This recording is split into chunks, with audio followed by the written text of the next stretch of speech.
कैसे एक अत्याचारी शेर का अंत किया एक नन्हे और चतुर खरगोश ने और दिलाई सभी जंगल के जानवरों को मुक्ति। आइए जानते हैं इसकी रोचक कहानी।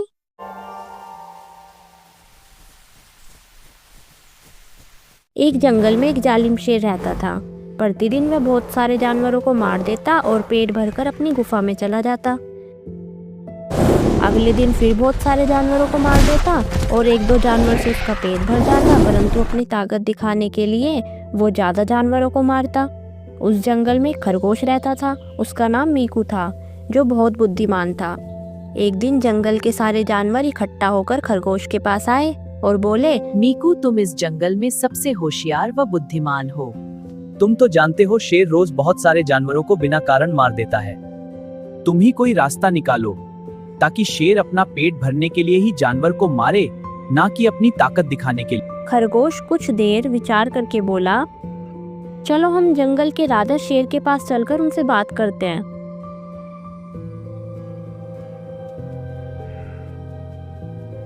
सारे जानवर शेर की गुफा के पास पहुंच गए। हे जंगल के राजा, हम आपसे प्रार्थना करने आए हैं।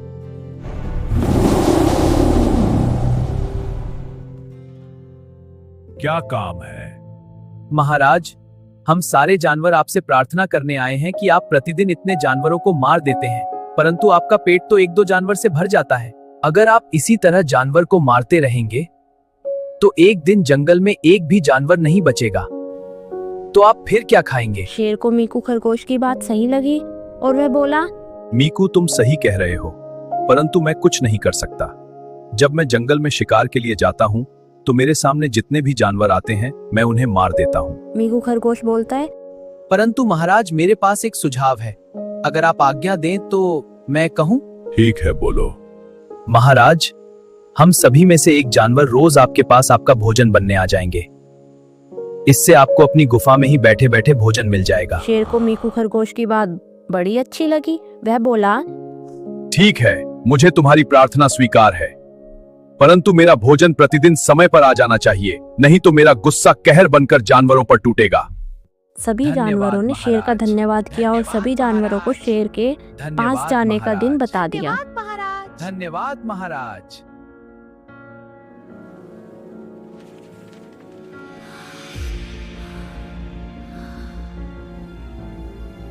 कुछ दिनों बाद झुनझुन बकरी का नंबर आया। माँ, मुझे छोड़कर मत जाओ। माँ, रुक जाओ ना।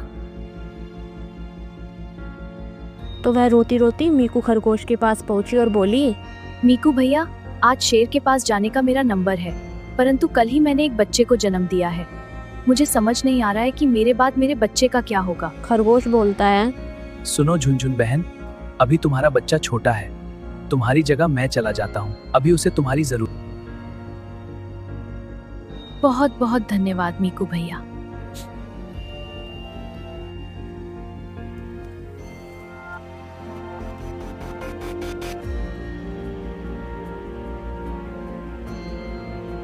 खरगोश बहुत धीरे धीरे शेर की गुफा की तरफ चल दिया।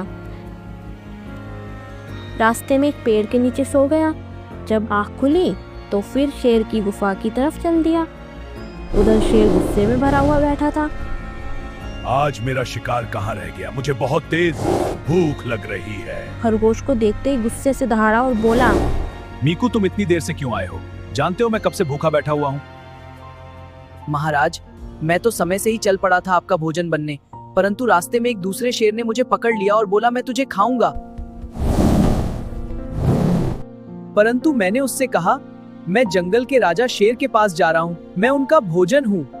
तो उसने मुझे कहा कि जा, अपने राजा को बुला के ला। मैं उसका इंतजार कर रहा हूँ। आज उसे मारकर मैं इस जंगल का राजा बनूंगा। शेर गुस्से से दहाड़कर मीकू खरगोश से बोला, चलो मुझे उस शेर के पास ले चलो।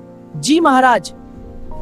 मीकू खरगोश शेर को एक कुएं के पास ले गया और बोला, मुझे लगता है आपके डर से शायद वह कुएं में छुप गया है। डर मेरा? हाँ, हो सकता है। हाँ, आप तो राजा है ना, चलिए देखते हैं। ठीक है, चलो। शेर कुएं में झांकने लगा और पानी में अपनी परछाई देखकर उसे दूसरा शेर समझ बैठा और बोला। शेर ने बोला, तू कौन है? कुएं से वापस आवाज आई, तू कौन है? शेर ने बोला, मैं इस जंगल का राजा। कुएं से दोबारा वापस आवाज आई, मैं इस जंगल का राजा। शेर ने फिर बोला, तेरा अंत तुझे यहाँ लेकर आया है। कुएं से आवाज आई, तेरा अंत तुझे यहाँ लेकर आया है।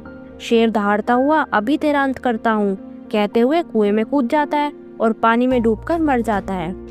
जंगल में सारे जानवरों को अत्याचारी शेर से मुक्ति मिल जाती है और सभी मिलकर मीकू खरगोश का धन्यवाद करते हैं। बहुत बहुत धन्यवाद मीकू भैया। ऐसे ही मज़ेदार कहानियाँ देखने के लिए हमारे चैनल को लाइक, शेयर एंड सब्सक्राइब करें। नमस्ते, फिर मिलते हैं अपनी दूसरी नई कहानी में।